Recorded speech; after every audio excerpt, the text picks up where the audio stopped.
Hey everyone, मैं आ गई हूँ फिर से अपने न्यू ब्लॉग के साथ। हम जा रहे हैं पहाड़ों पे, क्योंकि पहाड़ों पे खेती किया गया है तो हमें देखना था पहाड़ों की खेती कैसे की जाती है। तो बहुत ही इंटरेस्टिंग होने वाला है ये ब्लॉग, देखते रहिए आप हमारे साथ, क्योंकि हम जा रहे हैं खेतों पे। और ये देखिए कितना घना जंगल है, यहाँ पे हमारी 4 व्हीलर भी नहीं आई, हमें यहाँ से पैदल चल के आना पड़ा था। ओ माय गॉड, 1 किलोमीटर हम पैदल चल कर गए, क्योंकि हमारे साथ ना न्यू गेस्ट आए हुए थे। और फिर हमने सोचा कि चलो थोड़ा इंजॉय करते हुए हम पैदल जाते हैं। देखिए ये ना जो पानी है, कहा जाता है यहाँ पे हिरन है, शेर है, भालू है, हिरन यहाँ पे पानी भी पीने आते हैं। फिर हमने यहाँ से स्टार्टिंग किया ऊपर की ओर चढ़ना। देखिए यहाँ कितने खूबसूरत खूबसूरत बटरफ्लाई है, वाह बहुत ही अच्छा लग रहा था। फिर हम जैसे ट्रैकिंग स्टार्ट किए, समझ जाइए कि हम कैंपिंग कर रहे हैं, यानी इतने बड़े बड़े खतरनाक खतरनाक जानवर है। डर तो लग रहा था, काफ़ी घना जंगल था, नीचे तो बिल्कुल ज़मीन ही नहीं दिख रहे थे जब हम ऊपर की ओर जा रहे थे, क्योंकि यहाँ पे आसपास में पूरा खेती ही किया हुआ था। फिर हम सोच रहे थे किधर से जाए। देखिए अब यहाँ से हम स्टार्ट किए, जहाँ पे हमें थोड़ा सा रास्ता दिखते गया हम चलते गए, दौड़ते गए, क्योंकि डर लग रहा था, क्योंकि दीदी ने पहले से कह दिया था यहाँ पे बड़े बड़े सांप है, कीड़े हैं, जीव जंतु है, तो डर तो थोड़ा सा लगना ही है। बट ये लोग तो खेती करते हैं, इन्हें आदत हो गई है, सांप ने भी काट दिया था दीदी को, फिर भी थोड़ा सा डर तो लग रहा था। फिर भी हम जाते गए ऊपर में, हमें लगा कि अब हम पहुँच गए, लेकिन नहीं पहुँचे भाई साहब। देखिए कितनी ऊपर में आ गए हम, और यहाँ पे इतनी गर्मी भी लग रही है, काफ़ी पसीने भी आ रहे थे, वाह बहुत ज़्यादा धूप। लेकिन जंगल तो बहुत ही घना है, इस बीच में खेती भी किया गया है, बहुत एडवेंचर था हमारे लिए। फिर हम आ गए, देखिए तुरई, वाह इतना अच्छा तुरई भी हुआ है। फिर दीदी सब्जी भी काट के झोले पे डाल रही है, तुरई एक एक करके। हमें तो ऐसा लग रहा था कि हम तो वैसे सात्विक भोजन करने वाले, तो हमारे लिए तो बहुत ही अच्छा चीज़ था ये सब्जी खाना।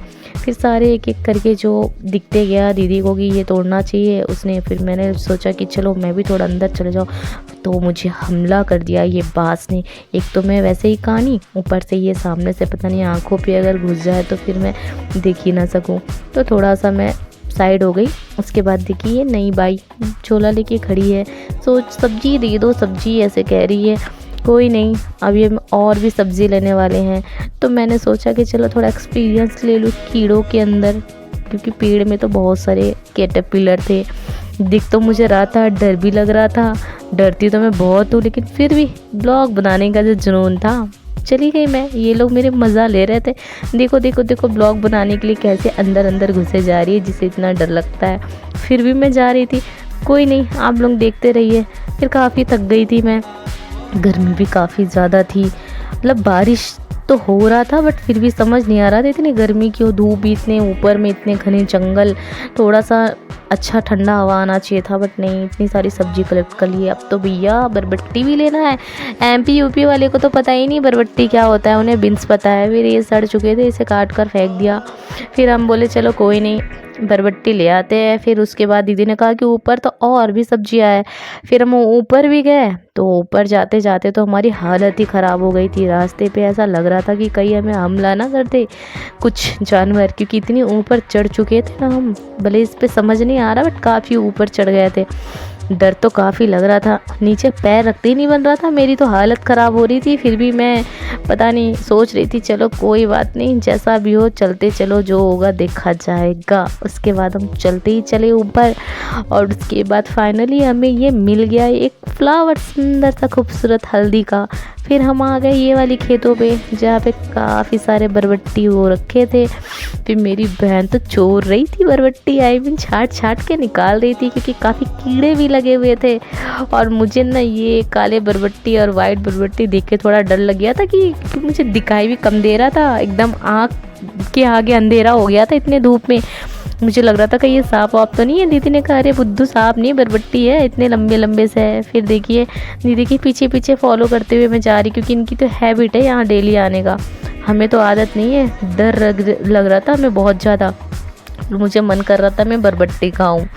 फिर ना मैं सोची चलो एक बरबट्टी का स्वाद ले लिया जाए। दीदी ने कहा चलो मैं कद्दू दिखा ले आती हूँ। फिर भी मैं बोली बरबट्टी खा लेती हूँ। मैं जो बरबट्टी खा रही थी तो दीदी को मैंने पूछा कि इसमें दवा छिड़का गया? उसने कहा नहीं, कल छिड़का गया था। मैंने कहा हद है, कल छिड़का गया था और मैं आज खा ली। फिर दीदी ने कहा चलो कद्दू ले आते हैं। फिर ना वो कहाँ से खोज खोज के निकाल ली, मुझे तो दिख ही नहीं रहा था। पता नहीं जंगल के अंदर से पत्ते वत्ते हटा के उसने कद्दू ले आया। और काफ़ी सारे सब्जियां हमने कलेक्ट कर लिया, क्योंकि ये सब्जी जाने वाला है कोबरा। कोबरा मीन्स कोरबा, क्योंकि कुछ नए गेस्ट आए हुए थे हमारे, तो उनके घर देसी सब्जी जाने जो वाला था। उसके बाद फिर हम बहुत सारी सब्जियां कलेक्ट किए, क्योंकि हमें आगे भी जाना था कहीं और, लेकिन हमारे पास समय की कमी होने की वजह से हम तो खेत में ही घुस के इतने खो गए कि हमने 2-3 घंटा यहीं इन्वेस्ट कर दिया। आगे जाए हम और कहीं पे, वो तो हमारे पास टाइम ही नहीं रहा, क्योंकि इनके पास समय बहुत कम था। थोड़ा टाइम के लिए आए थे, कोई नहीं। अब देखिए हमने ये सारे सब्जी ले लिए, अब हम सब्जी बेचने को जाने वाले हैं। अब जो बाई है ना सब्जी वाली, सब्जी लेके आ रही है, देखो भागा में लगाने वाली है, सब्जी ले लो सब्जी, भागते भागते खुशी से आ रही है। हाँ, भाजिया लेके आ रही है। उसके बाद एक और भाजी भिंडी, ये भी था, बट हमारी हिम्मत नहीं थी और जाने की। दीदी ने ले आया। और ये रहा पत्ती छुई मुई, जिसको छूने से ही ना शर्म से बंद हो जाते हैं। तो ये पत्ती से मैं खेल रही थी, मुझे बहुत अच्छा लगता है। इसके बाद तो फिर हम सारा एंजॉय किए। अब देखिए ये भाजी भी आ चुका, भिंडी भी आ चुका। आज तो मज़ा ही आ गया। इतने बड़े बड़े स्पाइडर, ओ जंगल में तो पूरे जंगली जानवर ही भरे पड़े हैं। इतने बड़े स्पाइडर तो मैंने कभी देखा ही नहीं। इतने बड़े बड़े जाल फंसा रखे थे। उसके बाद कृपया ध्यान दीजिए, गाड़ी संख्या 08816 डेमू एक्सप्रेस अंतागढ़ से चलकर दुर्ग जंक्शन के रास्ते रायपुर को जाने वाली कुछ ही समय में प्लेटफॉर्म क्रमांक 3 पर आ रही है। धन्यवाद।